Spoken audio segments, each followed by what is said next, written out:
AT seorang Kades Kertaharja Kecamatan Cijenjing, Ciamis, Jawa Barat mengundurkan diri dari jabatannya. Ia melakukannya karena kepergok selingkuh saat malam Lebaran.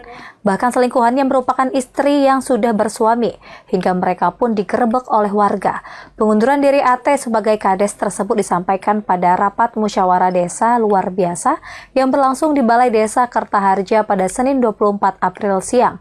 Meski sudah ada pernyataan resmi dari yang bersangkutan, menurut Ius Sunardi pihaknya masih menunggu laporan resmi dari desa atau BPD untuk disampaikan kepada Bupati melalui camat, agar pelayanan kepada masyarakat tetap jalan dan tidak boleh terganggu, serta kondusif tetap terjaga. Tugas-tugas pelayanan administrasi sementara dilaksanakan oleh Sekdes.